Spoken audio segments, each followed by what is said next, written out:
Keep not thy silence, O Most High. Hold not thy peace, and be not still, O God. Be not still, O God. We are out here trying to tell you people who you are. And that's what the Most High wants to do. Let's be still, and that He can spread His Spirit to us so that we can prophesy unto you, the people of Israel. For verse 2, for lo, thine enemies make a tumult, and they that hate thee have lifted off their head. We have lifted up their head.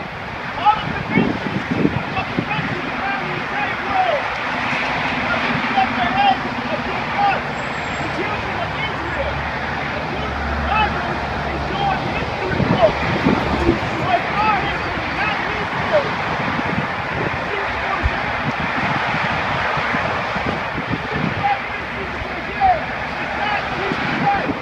Jesus Christ was a man of color. He tried to take this away from you so that you can continue to be dead. Verse 3, they have taken crafty counsel against thy people, and consulted against thy hidden ones. And they have taken crafty counsel against thy hidden ones. Who are the hidden ones? We are the hidden ones. We are the children of Israel. Why do they call us the hidden ones? Because we don't know who we are. We're sitting out here lost, slaves, running around all crazy, gangbanging. Don't even know who you are. Walking around asleep. Verse 4, they have said, come, and let us cut them off from being a nation, Let us cut them off from being a nation. that the name of Israel may no more be in remembrance. Now, if the name of Israel is in the no more remembrance, how then do you have a state of Israel right now in the Middle East? And they're supposedly going off the Bible, but the Bible here says that they will cut off the nation of Israel, so that the nation of Israel will be no more remembrance.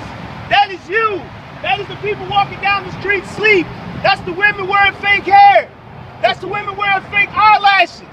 That's the women dressing like these harlots out here who don't know who they are. That's right. Verse 5, for they have consulted together with one consent, they are confederate against thee. They are confederate against us. They have all consulted together with one voice. That's the United Nations of the world. They've all come together to try to let us know, or try to keep us from knowing who we truly are. Can I ask you something, my brother? Can I ask you something, my brother? Christ is really coming. Christ is coming. My brothers, what is Christ's real color? Christ's real color? I believe the scripture teaches that he had hair. Christ was a black man. Right. He was That's black. what I was trying to recall the scripture that gave a description of Christ. Exactly. It's in the Bible what Christ's color looks like. Revelations 1 and 13. Revelations chapter 1, verse 13. And in the midst of 7 candlesticks, one like unto the Son of Man, clothed with a garment down to the foot.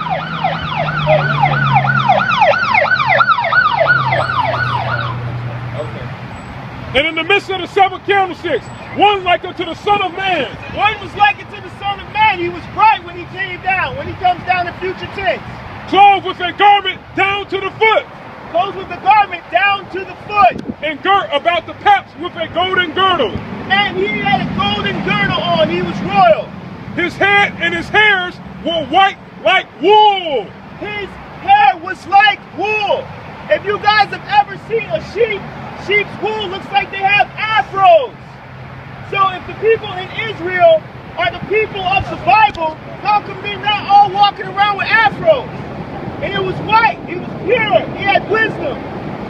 His head and his hairs were white like wool, as white as snow. As white as snow. And his eyes were as a flame of fire. His eyes were like a flame of fire.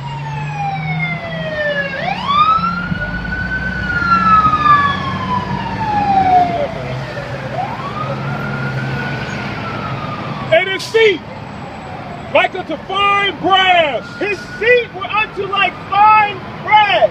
Tell me one Jewish person that you see in Israel right now with the color of brass. The color of brass is my color. It's your color. It's light-skinned people's color because it says Ephraim is like a cake unturned. That's different shades of brown.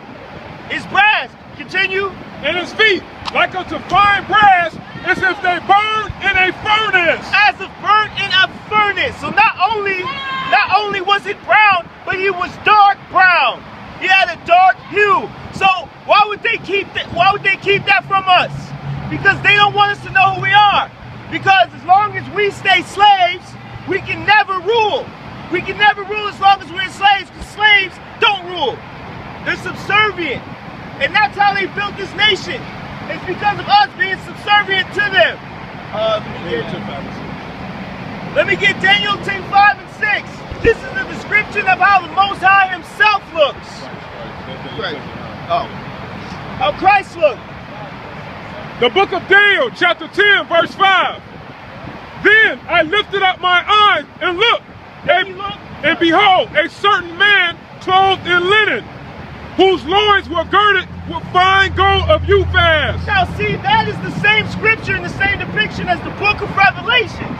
They're just going into the future tense of when Christ will return into the future. Continue. His body also was like the beryl, in his face as the appearance of lightning, in his eyes as lamps of fire. Lamps of fire, like book of Revelations 1 and 13.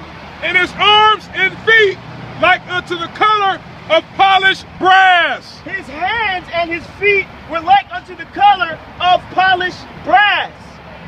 Now, when we go to people and we try to tell them that Christ was actually a black man, we get all types of demonization. Why? Because they have lifted up their voice in one consent and made crafty counsel against us so that we wouldn't know who we are. Because they knew that one day we would wake up and want to be a people again, and want to come back to the Most High and come back to his law, statutes, and commandments. That's right. Let me get I'm going to show you the description of the Most High. Prove that he's a black man. That proves to you that the Most High himself is a black man. In the book of Daniel, what was that, 10? 7 and 9. Book of Daniel 7 and 9. The book of Daniel, chapter 7, verse 9. I beheld till the thrones were cast down, and the Ancient of Days did sit. The Ancient of Days, that's the Most High, whose garment was white as snow. White as snow, like Christ's garment. And the hair on his head like the pure wool. Like the pure wool. The same as Revelations 1 and 13. Daniel 10 and 5. His son is just like the Father. The Father has to be like the Son, because they are one. Continue. What's your nationality, my brother? What's your nationality? Black. You ain't black, my brother. You Israelite.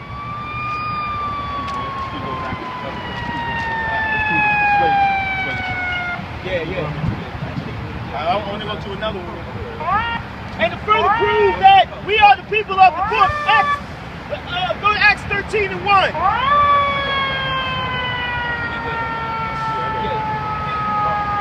got it already.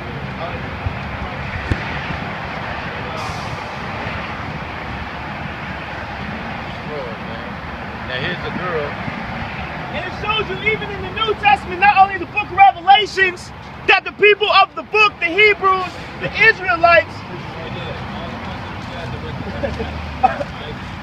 even the people, the Israelites were black people, so-called black people, so-called Negroes, which are all bywords and proverbs. This is not who we were. We are a nation of people. Just like you have German people, you have Caucasus people, Caucasian people, you have Israelites. That is a race of people, your people. Acts 13 and 1. The book of Acts, chapter 13, verse 1. Now there were in the church that was at Antioch certain prophets and teachers, as Barnabas and Simon, that was called Niger. And Simon Peter, or Simon is Peter. Niger means black. So that's three different. So that's three different scriptures we just went to. I'm gonna go into one more. Solomon 1 and 5. That showed you that we are the people of the book. The reason why I'm going into the color right now is because it's not about the color of the skin like black, white, or brown, but it's about the nation of people. How can we know that we are Israelites if we don't know what color the people in the Bible are? But you have these Egyptologists out here telling you that this is a white man's book, when the white man, so-called white man's book, is telling you that everybody in the book is black. That's right. The book of Song of Solomon, chapter 1, verse 5.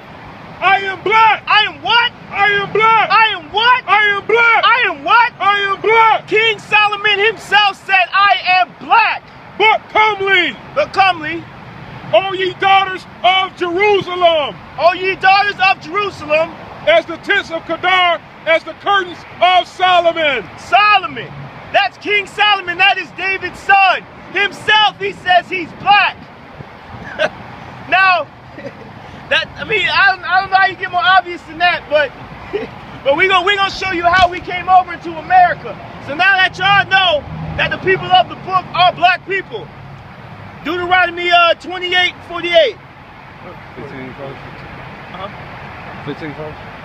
Yeah. Deuteronomy, the 28th chapter and the 15th verse.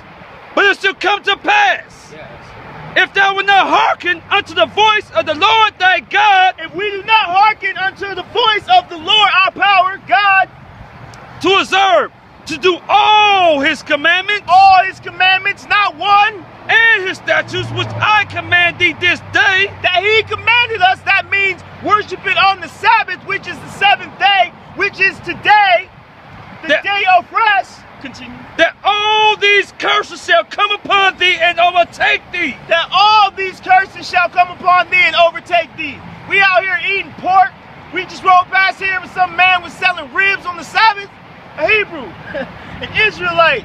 While they sitting there doing all this nonsense. That's why we're in the state that we are in now. That's right. Deuteronomy 28:16. That's right. Deuteronomy 28, chapter and the 68th verse. And the Most High shall bring thee into Egypt again with ships. And you should bring you into Egypt again. Egypt is a Greek word for Mizraim, which is the son of Ham. House of bondage. No, which means house of bondage. Okay, it'll be edited. Come on. By the way whereof I spake unto thee, thou shalt see it no more again. They shall see it no more again. What will we never see again? Israel. We'll never see Israel again. That's why we are in America. The only time we will see Israel again is when Christ himself comes and grabs us and brings us back. What precept is that? We ain't worried about all this fun. Christ It is. We gonna make it fun, man. that Christ himself is See? into Israel.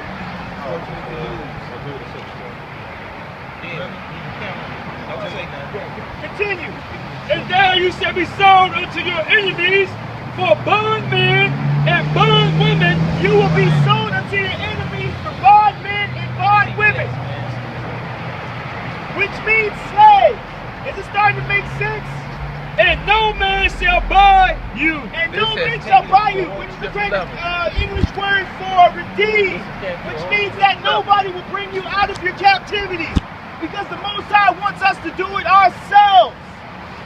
If we continue in our slavery and our mindset, then we will always be slaves. That's why we were sold. We were sold into the slave ships, which Deuteronomy 28:68 explains. People don't even realize that the slave trade is in the Bible. After we ran into the Atlas Mountains in North Africa in 70 AD. After they sacked Jerusalem, we ran into Africa. We didn't run into Europe. We didn't run into the Caucasus Mountains. And at no point in history did the so-called Caucasian or Idumean Jews go into slavery for 400 years. The only prophecy that pertains to are the black people in America. That's right. Now, I'm gonna get a precept on Isaiah chapter 11, verse 11. bring it. And it shall come to pass that in that day that the Lord shall set his hand again the second time to recover the remnant of his people. The second time to cover the remnant of his people. Now, if this happened again, where is Christ? The people are in Israel. Christ should have returned by now. But the Bible is saying that Christ himself, Yeshua, which is his name in Hebrew, he's going